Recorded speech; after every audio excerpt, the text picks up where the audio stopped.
percaya nggak kalau orang yang paling sering bilang, aku baik-baik aja, I got nothing to worry about, itu biasanya adalah orang yang punya paling banyak masalah. Di luar mereka tuh kelihatannya kayak produktif banget, mereka kelihatan sibuk banget, banyak banget yang harus mereka kerjain. Tapi di dalam mereka tuh merasa kayak mereka tuh hampa, mereka nggak ada apa-apa. Dan juga rasanya tuh capek banget, entah karena alasan apa. Kadang-kadang juga mereka tuh bisa ngerasa sedih, tapi mereka nggak tahu alasannya. Kamu sendiri pernah ngerasain itu nggak?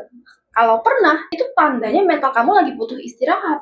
Mental health itu sebenarnya bukan cuma tentang depresi atau tentang stres, tapi tentang seberapa seimbang antara emosi, pikiran, dan juga mental kamu. Sebenarnya banyak banget dari kita, terutama Gen Z, yang punya masalah di mental health ini. Tapi sebelum kita masuk ke pembahasannya, coba kita bahas dulu apa maksud dari mental health. Mental health adalah kondisi di mana perilaku kita, emosi, dan pikiran itu bekerja secara seimbang. Artinya, kita bisa mikir dan ambil keputusan secara sadar dan tanpa tekanan dari manapun. Analoginya tuh ya, kalau kamu lagi capek, artinya kamu butuh tidur. Nah, mental kita tuh juga sama.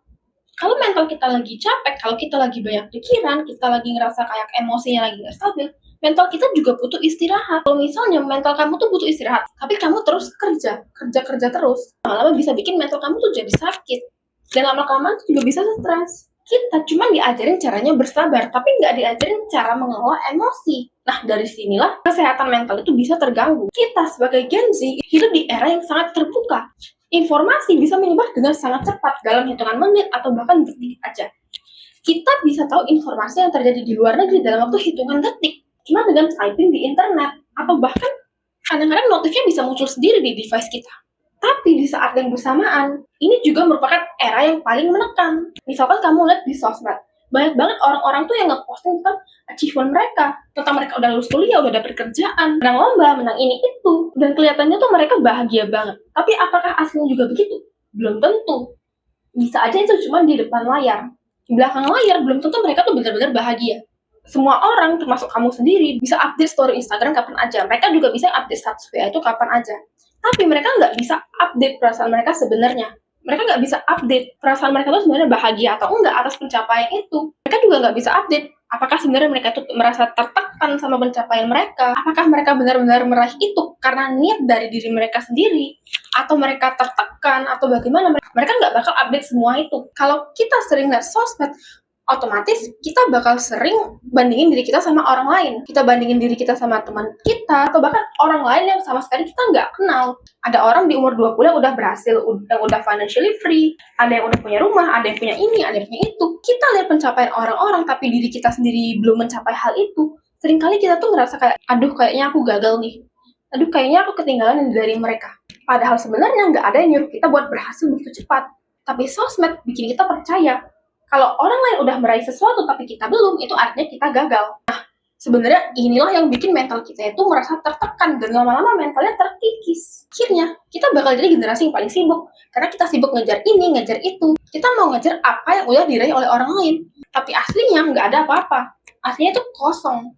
Karena kita cuma mau ikut-ikutan. Jadi tiap hari nih kamu dikejar notif tugas, notif pekerjaan, tapi kamu lupa satu hal yang penting. Kamu nggak kenal sama diri kamu sendiri. Kamu cuma sibuk mengejar pencapaian orang lain, tanpa kamu kenal sama diri kamu sendiri. Tanpa kamu tahu apa yang sebenarnya kamu benar-benar mau.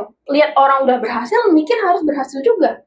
Lihat orang udah beli rumah, mikir harus beli rumah juga. Lihat orang udah punya mobil, mikir harus beli mobil juga. Dan sebenarnya dari sinilah akar masalah dari kesehatan mental Gen Z.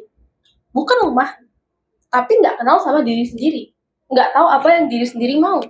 Jadinya nih, kamu terpaksa ngikutin orang lain dan mengabaikan diri kamu sendiri. Coba deh, kamu ngaku dulu sama diri kamu kalau sebenarnya kamu tuh lagi nggak baik-baik aja. Udah itu, kamu coba pikir apa yang sebenarnya kamu mau.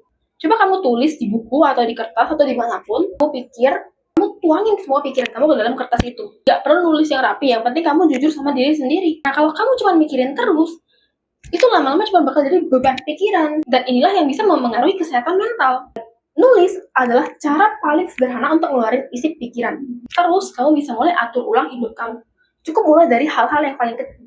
Hal-hal yang terbilang sederhana. Kamu coba kenalan dulu sama diri kamu, cari tahu sebenarnya diri kamu tuh pengennya apa sih? Sebenarnya apa yang pengen kamu raih?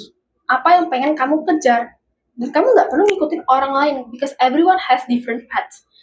Semua orang itu punya jalan yang berbeda-beda. Ya meskipun kamu lihat di sosmed mereka tuh udah berhasil, mereka udah punya ini, udah punya itu, tapi aslinya ya belum tentu. Karena di sosmed itu sebenarnya cuma 1% dari kehidupan asli mereka.